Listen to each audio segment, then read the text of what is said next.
রঙ্গিলা ভাবের কন্যা, অঙ্গেতে রূপের বন্যা, সাজুগুজু কইরা রে তুই কোনখানে যাস? তো তোরে দেইখা খাইলো এবার সব পোলারা ক্রাশ। গানটা গাইতেছিলাম, কোথা থেকে এক মেয়ে এসে আমার গালে ঠাস ঠাস দুইটা থাপ্পড় মারলো। আমি হা কইরা মেয়েটার দিকে তাকিয়ে আছি আর বোঝার চেষ্টা কি থেকে কি হচ্ছে। এবার মেয়েটা বলল, মেয়ে দেখলেই টিচ করতে মন চায়। আমি বললাম, ও হ্যালো, আমি আপনাকে কোন সময় টিচ করলাম? মেয়েটা বলল, চুপ বেয়াদ্দপ। আমি বললাম, ওই মেয়ে, আমাকে মারেন কেন? মেয়েটা বলল, তুই আমাকে টিচ করেছিস। আমি বললাম, আরে আমি কেন আপনাকে টিচ করব? আমি তো গান গাইছিলাম। মেয়েটা বলল, মেয়ে দেখলেই মুখ দিয়ে গান বের হয়, বাসায় মা বোন নাই, এবার আর সহ্য হলো না, ঠাস করে মেরে দিলাম আর বললাম, আমাকে নির্দোষে থাপ্পড় মারলি, আবার আমার মা বোন নিয়ে কথা বলিস? আর শোন, সব ছেলেকে নিয়ে সব খারাপ মন মানসিকতা বাদ দে। সব ছেলেকে খারাপ দৃষ্টিতে দেখবি না, এটুকু বলতেই আমার ফোনটা বেজে ওঠে। ফোনটা হাতে নিয়ে দেখি আম্মু ফোন দিছে। আমি ফোন রিসিভ করতেই আম্মু বলল, কই রে তুই? আমি বললাম, কেন আম্মু? আম্মু বলল, তাড়াতাড়ি বাসায় আয়। আমি বললাম, আচ্ছা আসতেছি বলেই আম্মু ফোন কেটে দিল। আমি এদিক সেদিক তাকিয়ে দেখি মেয়েটা নাই।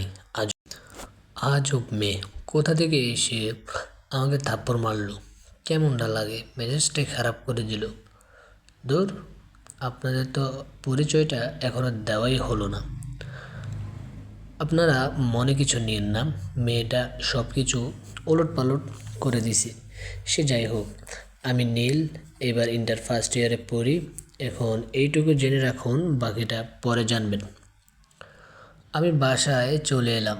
বাসায় আসতে আমার ছোটো বোন বলল, ভাইয়া, তোর গালে কিসের দাগ? আমি বললাম, আর বলিস না, মশা মারতে গিয়ে একটু জোরে মারছিলাম তাই। ছোটো বোন বলল, ও, তোকে আম্মু ডাকে। আমি বললাম, যাচ্ছি। আমি আম্মুর রুমে চলে এলাম। এসেই আম্মুকে বললাম, আম্মু, কী জন্য এত জরুরি তলব রানিমা? আম্মু বলল, আজ এক জায়গায় যাব। আমি বললাম, কোথায়? আম্মু বলল, আরিয়ান। আরিয়ান আমার বড় ভাই, আরিয়ানের জন্য মেয়ে দেখতে যাব। আমি বললাম, ভাইয়া কই? আম্মু বলল, তার রুমে। আমি ভাইয়ার রুমে চলে এলাম। এসে দেখি ভাইয়া শুয়ে আছে। আমি ভাইয়ার কাছে গিয়ে বললাম, আমি বললাম, ভাইয়া, আজ নাকি আম্মু মেয়ে দেখতে যাবে। ভাইয়া বলল, কে বলল? আমি বললাম, আম্মু। ভাইয়া বলল, তাহলে ঠিক শুনেছিস। আমি বললাম, মেয়ের পিক দেখেছো? ভাইয়া বলল, হুম। আমি বললাম, কই দেখি তো। ভাইয়া বলল, তোকে দেখালে কি হবে? আমি বললাম, আরে দেখি না। ভাইয়া বলল, আজ তো মেয়ে দেখতে যাবি, তখন দেখিস। আমি বললাম, ভাইয়া বলল, যা তো। আমি আমি রুমে চলে এলাম। আমি ফ্রেশ হতে গিয়ে মুখে হাত দিতেই গালটা কেমন ফুলে গেছে। আমি ভাবতে লাগলাম, কেমনে হলো। কিছুক্ষণ ভাবার পরে মনে হলো মেয়েটার থাপ্পড়ের কথা। উফ, কি থাপ্পড়টা এনে দিল, এখনও ব্যথা করছে। মেয়েটার হাতে এত জোর কোথা থেকে পেল? চিকন একটা মেয়ে। আমার মনে হয় মেয়েটাকে বাতাসে উড়ে নিয়ে যাবে। সে যাই হোক, মেয়েটা দেখতে খারাপ না, তবে সুযোগ পেলে ছাড়ছি না। আর আমিও এক থাপ্পড় দিয়েছি। আমি যখন থাপ্পড় দিয়েছি, মেয়েটা তখন গালে হাত দিয়ে রাগে ভাব নিয়ে দাঁড়িয়েছিল। তখন দেখতে পুরো ক্রাশ। আমি ফ্রেশ হয়ে রেডি হয়ে নিলাম। অতঃপর আমরা মেয়ে দেখতে চলে এলাম। আমাদেরকে একটা রুমে বসতে বলল। আমি বসে থাকার পাত্র নই। আমি পুরোটা বাসা ঘুরে ঘুরে দেখতে লাগলাম। না, বাসাটা সুন্দর করে সাজানো। আমি দেখতে দেখতে একটা রুমে চোখ আটকে গেল। আপনারা আবার অন্য কিছু মনে করেন না। আমি একটু ভালো করে দেখে নিলাম না, আমি যা ভাবছি তাই। আপনারা হয়তো ভাবছেন আমি কী দেখেছি। আরে, রাস্তায় যে মেয়েটা আমাকে মেরেছে, সেই মেয়েটাকে দেখে আমার চোখ আটকে গেছে। এইবার মেয়েটা আমাকে দেখে চমকে গেল আর গালে হাত দিল। মেয়েটা গালে হাত দিতে কেমন নড়ে উঠল। মনে হয় আমার থাপ্পড়টা একটু জোরে পড়ছে। মেয়েটা আমার কাছে এসে বলল, তুই তো দেখছি আমার পিছু পিছু আমার বাসা অবধি এসে পড়েছিস, তোর সাহস তো কম না। আমি বললাম, এই যে একটু ভদ্রভাবে কথা বলা যায় না? মেয়েটা বলল, ভদ্রতা আমি এমন ছেলের সাথে করি না, এখনও আমার গালটা ব্যথা করছে। আজ যদি বাসায় মেহমান না থাকতো তাহলে তোকে যে আমি কী করতাম তাও জানি না। আমি বললাম, তাই নাকি? তা কি করতেন? মেয়েটা বলল, তোকে তো আমি বলে আশেপাশে তাকাচ্ছি, মনে হয় কিছু খুঁজতেছে। আমি পরিস্থিতি সবার কবি আনার জন্য সেখান থেকে চলে এলাম আম্মুর কাছে। আমাকে দেখে আম্মু বলল, কি রে, এতক্ষণ কোথায় ছিলি? আমি বললাম, এইখানে।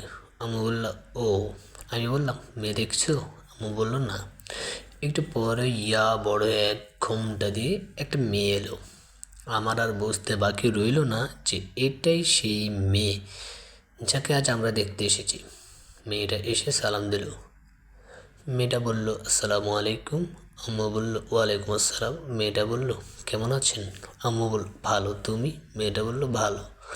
আম্মু বলল, তোমার নাম কি? মেয়েটা বলল, নুসরাত জাহান নিশি। যাক বাবা, মেয়েটা যেমন সুন্দরী তার নামটাও তেমন সুন্দরী।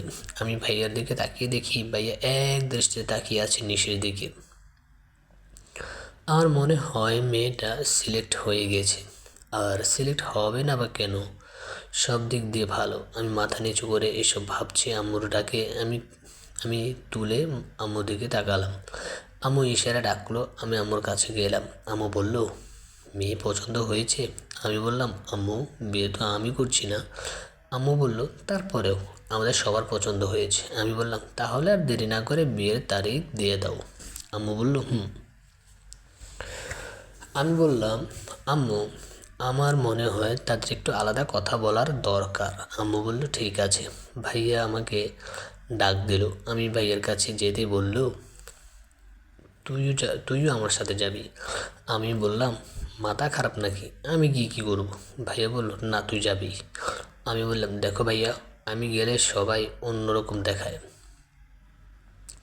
ভাইয়া বলল, কোনো কথা নেই, তুই আমার সাথে যাবি। আপনারাই বলেন, যেখানে বড় ভাই তার বউয়ের সাথে কথা বলবে সেখানে ছোট ভাই কি করে থাকে? আপনারা একটু বোঝান না ভাইয়াকে। কি আর করার, কোনো উপায় না পেয়ে যেতে হলো ভাইয়ার সাথে। ভাইয়াকে বললাম, ভাইয়া, আমি এখানে আছি, তুমি যাও। ভাইয়া বলল, আচ্ছা, এখানে থাকিস, যাস না কোথাও। আমি বললাম, আচ্ছা। ভাইয়া গেল নিশি ভাবির সাথে। আমি দাঁড়িয়ে আছি আর আমার মাথায় একটা জিনিস ঢুকছে না, ওই মেয়েটা এখানে কি করছে? আর নিশি ভাবির বোন না তো? যদি বোন হয় আর ভাইয়ার সাথে নিশি ভাবির বিয়ে হয় তাহলে এই মেয়ে তো আমাকে ছাড়বে না। দূর, মেয়েটার নামও তো এখনও জানি না, তবে মেয়েটা দেখতে অনেক সুন্দরী। আমি এসব ভাবছি অমনি কে যেন আমার কান টেনে ধরলো। আমি পিছন তাকিয়ে দেখি এতক্ষণ যার কথা ভাবছি সে আমার কান ধরে। আমি বললাম, কি করছেন, ছাড়েন।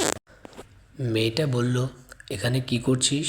আমি বললাম, পাহারা দিচ্ছি। মেয়েটা বলল, কাকে? আমি বললাম, ভাইয়ার ভাবি তার সাথে। মেয়েটা বলল, তার সাথে কি? আমি বললাম, তা জেনে আপনি কি করবেন? আর আপনার নামটাই তো জানা হলো না। আমি নীল। মেয়েটা বলল, নীলা। আমি বললাম, আপনারটা তো আমার সাথে মিল আছে। নীলা বলল, কীরকম? আমি বললাম, নীল আর নীলা সেম টু সেম। এরই মাঝে ভাইয়া চলে এলো। দেখলাম ভাইয়ার মুখে হাসি লেগে আছে। আমি ভাইয়ার কাছে গিয়ে বললাম, ভাইয়া, কী খবর? ভাইয়া বললো, চল। আমি বললাম, হুম, চলো। আমি আর ভাইয়া চলে এলাম। আম্মু আর আব্বু বিয়ের দিন ধার্য করে। আম্মু বলল, এই মাসের 15 তারিখ বিয়ে। সবাই সম্মতি দিল। তারপর আমরা খাওয়া দাওয়া করে বিদায় নিয়ে চলে এলাম বাসায়। বাসায় এসে ফ্রেশ হয়ে খেয়ে শুয়ে পড়লাম। একটু পরে ভাইয়া আসে আসে বলছে আম্মু নাকি আমাকে ডাকে। আমি শোয়া থেকে উঠে আম্মুর কাছে গিয়ে বললাম, আম্মু, আমায় রেখেছো? আম্মু বলল, হুম। মাহি, বলি কি, কি নিবে তাকে নিয়ে যা তো। মাহি আমার ছোট বোন। আমি বললাম, এখন কেন? কাল থেকে তো বিয়ের কেনাকাটা করতে হবে, তখন না হয় কিনে নিবে। মাহি পাশেই বসেছিল। তখন মাহি বলল, না আজকেই কিনবো। আমি বললাম, আমি পারবো না, ভাইয়ার সাথে যা। ভাইয়া বলল, আমার সময় নেই নীল, তুই নিয়ে যা। মাহি বলল, তাদের কাউকে নিয়ে যেতে হবে না, থাকো তোমার। আমি আমি গেলাম বলে হনন করে চলে গেল। আব্বু বলল, নীল তুই নিয়ে যা। আমি বললাম, আব্বু। আব্বু বলল, যা তো, মেয়েটা রাগ করে চলে গেল। আমি বললাম, হ্যাঁ আরও মাথায় করে রাখো, বলেই চলে এলাম। দূর, ভালো লাগে না। ছোটো বোন একটু জেদি, যা বলবে তাই করবে। আসলে আমার আর কোনো বোন নেই, আমরা দুই ভাই এক বোন। ও ছোট, তাই সবাই তাকে ভালোবাসে। আমিও যে আদর করি না তা নয়, আমিও অনেক ভালোবাসি আমার ছোট। তাও আমাকে তুই তুই করে কথা বলে। মাঝে মাঝে আমি কনফিউজড হয়ে যাই, আমি বড় নাকি মাহি বড়। সে যাই হোক, তাকে নিয়ে মার্কেটে গেলাম, তা পছন্দ মতো কিছু কেনাকাটা করে বাসায় চলে এলাম। আজকে শরীরটা অনেক দুর্বল লাগছে, তাই শুয়ে পড়তেই ঘুমিয়ে পড়লাম। এইভাবে কেটে গেল 10 দিন। বিয়ের আর মাত্র 5 দিন আছে। আত্মীয় স্বজন সবাই চলে এলো, সবাই বিয়ের কেনাকাটা নিয়ে ব্যস্ত। এইভাবে কেটে গেল আরও 3 দিন। কালকে গায়ে হলুদ। এখান থেকে কে কে যাবে সেটা ঠিক করা হলো। মাহি এসে আব্বুকে বলল, আব্বু আমিও যাব। আম্মু বলল, তুই তো যাবি। মাহি বলল, আর কে কে যাবে? আম্মু বলল, যখন যাবে তখন দেখে নিস। মাহি চলে গেল, আজ গায়ে হলুদ দিতে যাচ্ছে, সাথে আমাকেও যেতে হচ্ছে। আমার ভাবিদের বাসায় গিয়ে আমরা সাথে যারা এসেছে তারা হলুদ দিচ্ছে, আমি দাঁড়িয়ে দেখতেছি। পিছন থেকে কে যেন আমার মুখে হলুদ হলুদ দিয়ে দৌড় দিল। আমি পিছন তাকিয়ে দেখি নীলা। একটু পরে আমার মুখ জ্বলতেছে। কী ব্যাপার, মুখে হলুদ দিলে জ্বলার কথা না, তাহলে কি দিছে? আমি মুখ থেকে হলুদ এনে দেখি এটা তো হলুদ না, এটা তো মরিচ এর গুঁড়া। হাই হাই করছেটা কি মেয়েটা! আমি দ্রুত পানি দিয়ে মুখ ধুয়ে নিলাম, কিন্তু একটু দেরি হয়ে গেল। আর যা হবার তো তাই হয়ে গেল। বুঝতে তো পারছেন মুখে মরিচের গুঁড়া দিলে কি হয়, আমারও তাই হয়েছে। এরপরে আর দেখা মিলল না শয়তানির সাথে। এদিকে আমার অবস্থা একেবারে শেষ। বাসায় এসে ফ্রিজ থেকে বরফ নিয়ে আমার মুখে দিলাম, এখন কিছুটা কমেছে। ওই সময় যদি সামনে পেতাম তাহলে কি করতাম তা নিজেও জানি না। মেয়েটা ভাগ্য ভালো, তবে আমি একটা সুযোগের অপেক্ষায় আছি। আজ বিয়ে, আমরা সবাই গেলাম বিয়ে বাড়িতে। ভাইয়াকে নিয়ে বরের স্টেজে বসানো হলো। আমিও ভাইয়ার সাথে বসে আছি, আর আমার সাথে মাহিও বসে আছে। আমি আশেপাশে তাকিয়ে ময়দা সুন্দরীগুলোকে দেখতে লাগলাম। না, একটাকেও ভালো লাগে না, তবে একটাকে একটু ভালো লাগলো, কিন্তু মেয়েটার অহংকার বেশি, তাই দেখেই বোঝা যাচ্ছে। একটু পরে খাবার নিয়ে এলো আমাদের জন্য। নীলা আমার দিকে তাকিয়ে হাসতেছে, বুঝলাম না কেন হাসতেছে। আমার মনে হয় কালকের ওই কাজের জন্য হাসতেছে। নীলার সাথে আরও কয়েকটা মেয়ে এলো, মনে হয় তার কাজিন হবে। নীলা ভাইয়া হাত ধুয়ে দিল আর টাকা চাইলো। আমি বললাম, টাকা দেওয়া হবে না। নীলা বলল, কেন দেওয়া হবে না? আমি বললাম, হাত তো ভাইয়া নিজে ধুয়ে নিতে পারতো। নীলা বলল, ওসব বুঝি না, টাকা চাই। আমি বললাম, না দেবো না। নীলা বলল, এত কিপটো কেন?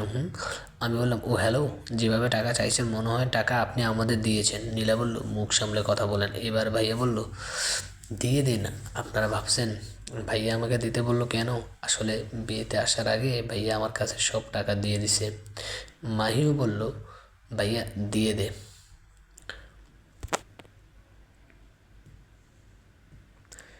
আমি বললাম, না দেব না। নীলা বলল, টাকা তো দিতেই হবে, আর টাকা না দিলে খেতে দেবো না। কী আর করার, এমনিতেই অনেক ক্ষুধা লাগছে, তাই দিয়ে দিলাম। আমি টাকা দিয়ে বললাম, এখানে দেখবে না প্লিজ। নীলা তাই করলো। আসলে এটা 500 টাকার ভেতরে অনেকগুলো 2 টাকার নোট দিয়ে দিয়েছি। নীলা একটু পরে এসে হাজির, আর আমার দিকে রাগি লুক নিয়ে তাকিয়ে আছে। আমিও বুঝে গেলাম এইভাবে তাকানোর মানে।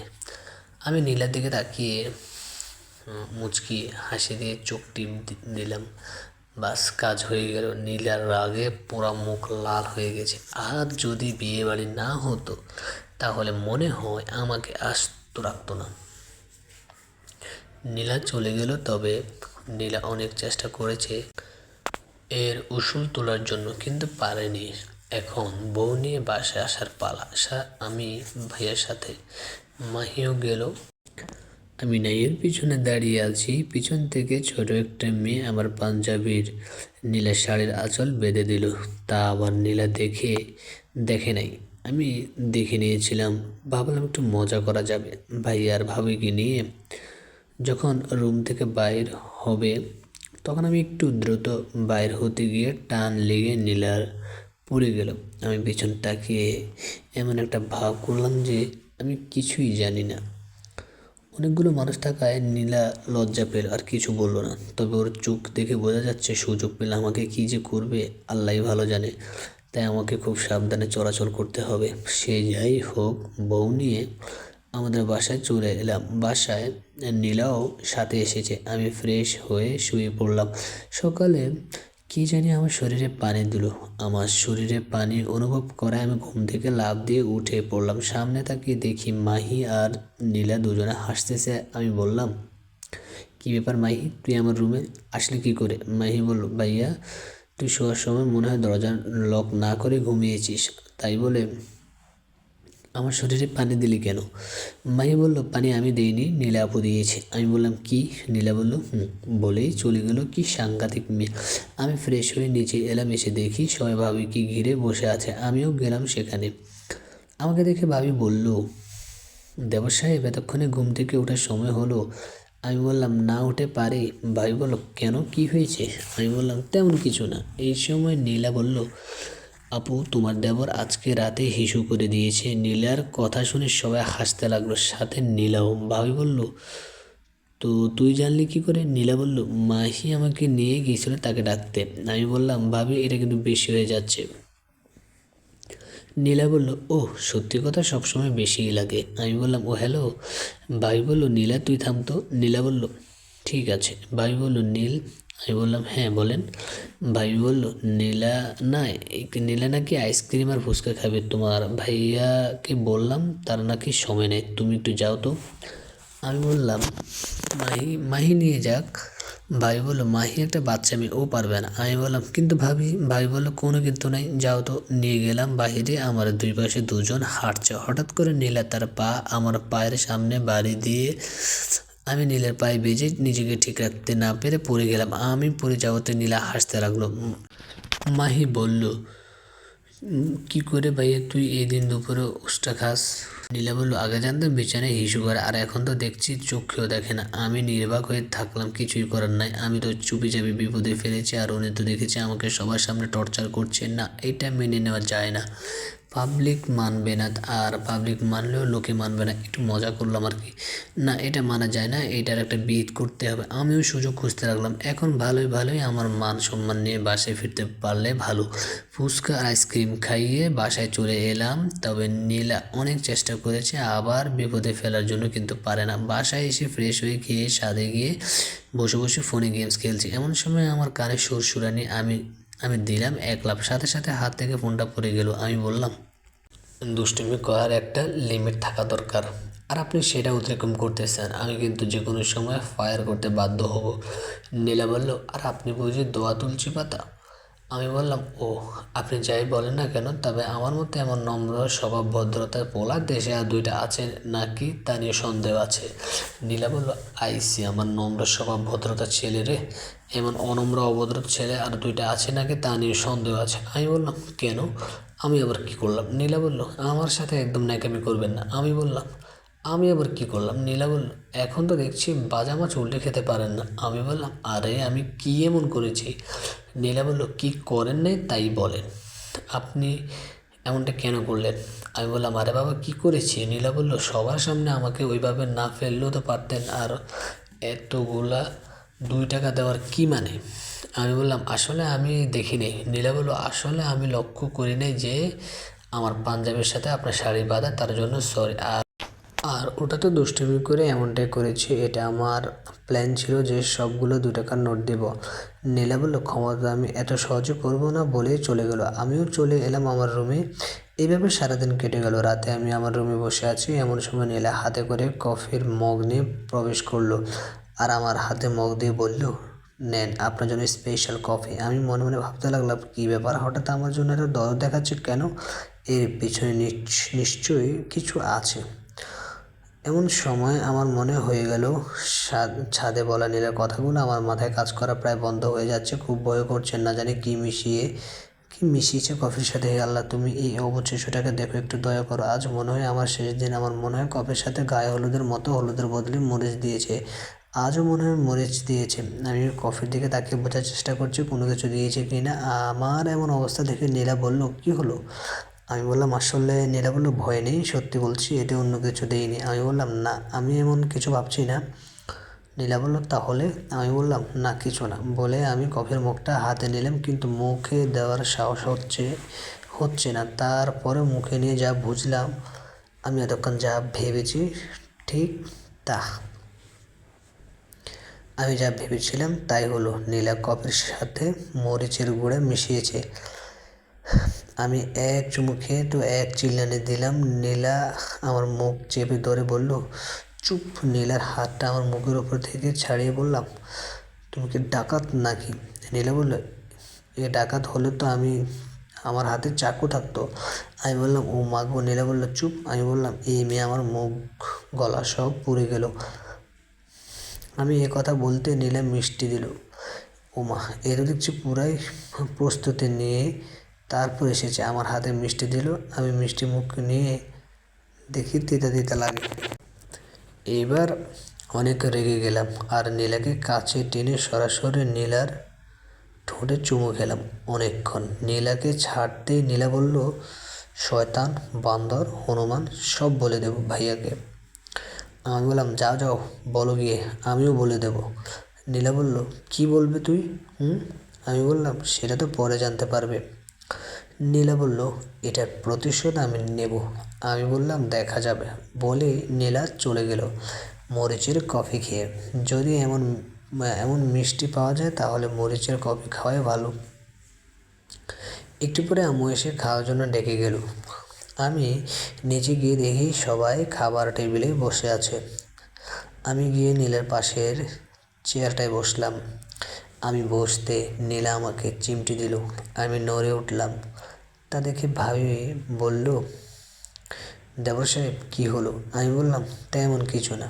ভাবি বলল, তাহলে এমন করছো কেন? আমি কিছু বললাম না। একটু পরে নীলার প্লেটের দিকে নজর দিলাম আর ভাবলাম, একটু দুষ্টুমি করা যাক। যেই ভাবা সেই কাজ। আমি নীলার প্লেট থেকে এক পিস মাংস নিয়ে নিলাম। নীলা তা টের পেল না। এইভাবে প্রায় 3-4টা পিস নিয়ে নিলাম। আমি আমার প্লেটের দিকে তাকিয়ে দেখি আমার প্লেটটাই নাই। আমি বললাম, আমার প্লেট কই? আম্মু বলল, তাহলে এতক্ষণ যে খেলি সেটা কোথা থেকে? আর তোর সামনে থেকে প্লেট নিল, তুই কোথায় ছিলি?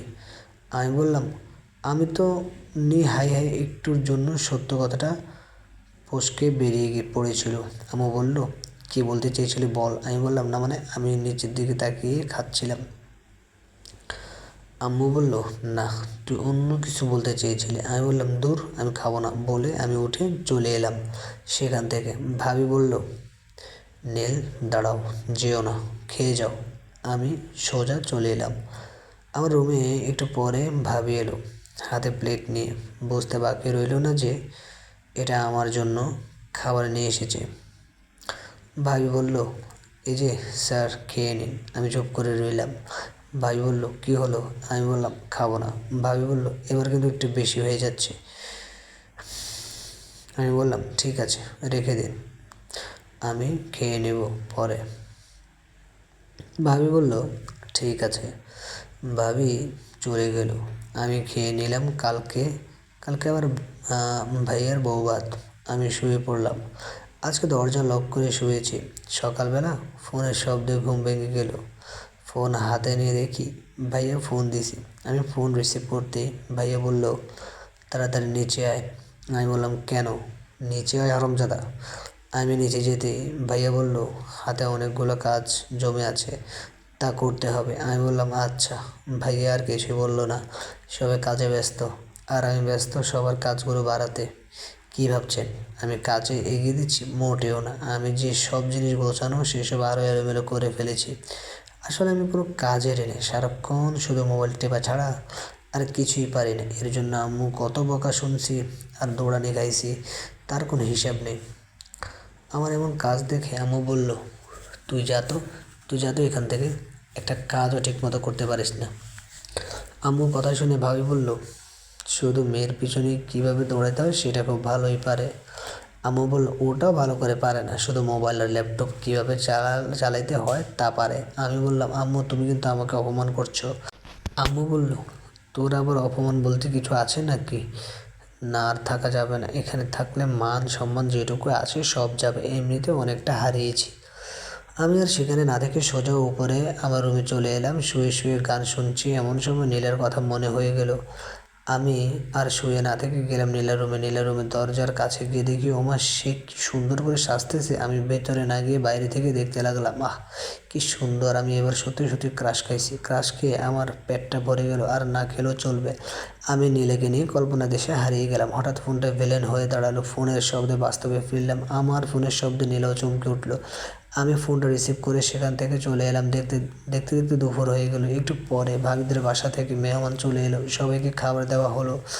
আমি ভাইয়া আব্বুকে দেখিয়ে দিচ্ছি কার কী লাগবে। সবাইকে খাওয়ানোর পরে আমরা সবাই খেয়ে নিলাম। ভাইয়া আর ভাবি তাদের সাথে করে মাহিকে নিয়ে গেল তাদের সাথে।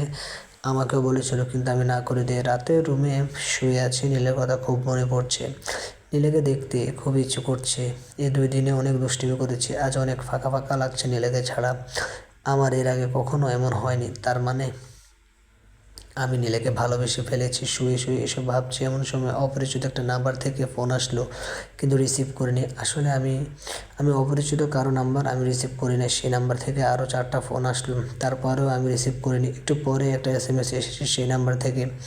আমি SMS ওপেন করে দেখি, SMSটা এমন ছিল, কী হলো, ফোনটা রিসিভ করো বাবু, তোমার সাথে কিছু কথা আছে, আর তোমাকে অনেক মিস করছি।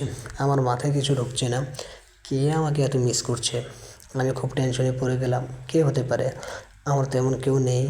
এসব ভাবতে ভাবতে আবারও ফোন আসলো।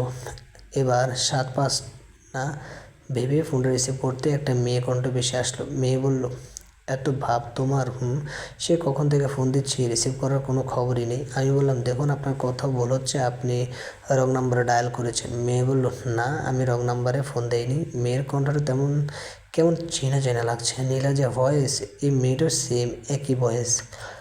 আর নীলে বা কেন হতে যাবে, কিন্তু আমার কেন জানি সন্দেহ হতে লাগলো যে এটা নীলারই ভয়েস, আর কারো না। আমি বললাম, দেখুন আপনার কথা ভুল হচ্ছে। মেয়ে বলল, নীলের বাচ্চা, তোরে কিন্তু এবার থাপড়াবো। আমি বললাম, আমি কি করছি যার কারণে আপনি আমাকে মারবেন? মেয়ে বলল, তুই একটা চোর, তোকে আমি ছাড়ছি না। আমি বললাম, আরে আজব তো, আমি কখন চুরি করেছি? মেয়ে বলল, সেটা জানি না, তবে তুমি চুরি করেছো সেটা জানি, তোমাকে আমি পুলিশে দেবো।